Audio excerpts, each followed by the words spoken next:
If you currently own a home and you're thinking about buying another one, you may have the question on your mind, should I rent the first one out or should I go ahead and sell it? So this video is going to walk you through some of the things to think about just so that you can make the best decision for you, your family, and your current situation. All right, let's go.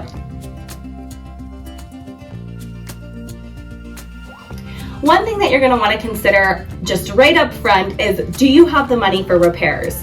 For certain items, especially like a heater in the state of Colorado, you only have 24 hours to address this if it breaks down because it's an emergency. So you need to make sure that you have probably around $10,000 to $15,000 if something were to go wrong in order to fix that or fully replace it if needed. Along with this, you also need to think about your homeowner's insurance and the costs there. I used to be an insurance agent in Colorado, and it is a trend that if you turn your home into a rental property, you do have to tell the insurance company, and more than likely they are going to raise the cost of the insurance because it's a higher liability because you're not in the home, someone else is there. And so therefore the liability goes up, the price goes up. You're also going to want to think about actually increasing the liability coverage on the home because of the fact that now you could get sued if somebody were to get injured on that property. Along with insurance, also, you're going to want to make sure your tenants have rental insurance so that if something goes wrong, their items are covered in the home and that they can file a claim with their insurance and it's not going on you and your claims record for something that they did.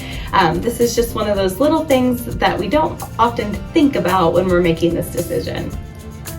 Something else that you're going to want to consider is your actual physical proximity between where you are going to be living now and where that rental property is. For instance, if you're going to be out of state, you may need to start thinking about doing something like a property management company, just in case something goes wrong or to collect the rents. If you're not in the state, it may be a little bit harder to do so. Along with this, you really want to look at how much are you actually going to be making per month with this rental property, what is going to be the net income, because of the fact that your homeowner's insurance is more than likely going to go up, and then you're also, if you're hiring a property management company, that's going to cost money too, and it's going to reduce from your profit. So you really want to look at that and think, is this actually going to be worth it, or is it going to be a giant headache? All right, now say you've weighed out all of the options, all of these things to think about, and you say, yes, we're going to rent it out. Here's some other things that you may want to think about. One, you need to get a written lease. You can do a verbal lease, but it does put you in kind of a pickle if something goes wrong. So it's always best to have everything in writing on paper and signed so that if it did go to court, there's no question of what the agreement was, and it's not a he said, she said situation. If you have an HOA, you're also going to want to consider with the bylaws if they even allow you to do what you're planning to do. So for some HOAs, like in condos, only a certain percentage of the properties in that condo complex can be rented. So you want to make sure that you are able to even do that. When it comes to single family home communities, it's mostly with short-term rentals that they have an issue. Sometimes they can't be within 5 houses of each other or a certain distance. And so you want to make sure that your plan is even going to work out both with your HOA as well as the county, because different counties have different rules on this. And so you just want to make sure ahead of time that you're not getting yourself into trouble later. As a past insurance agent, there is also something that I really want to stress with this.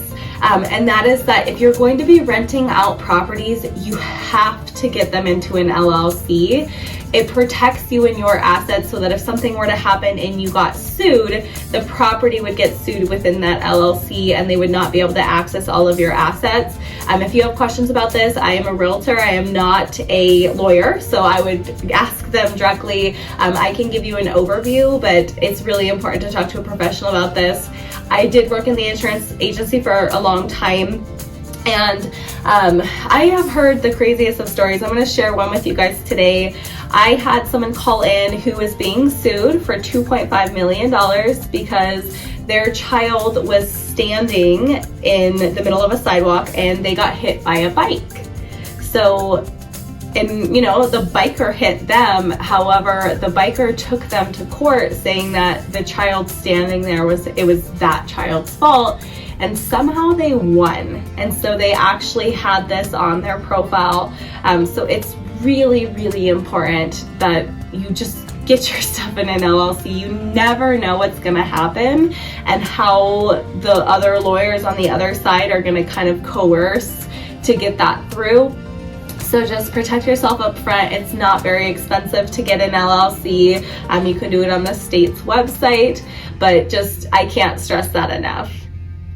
As always, if you live in Colorado Springs or one of the surrounding cities and you have questions about real estate or are looking for a property to either sell or buy, you can go ahead and give me a call at this number above, and I'd be more than happy to help you out.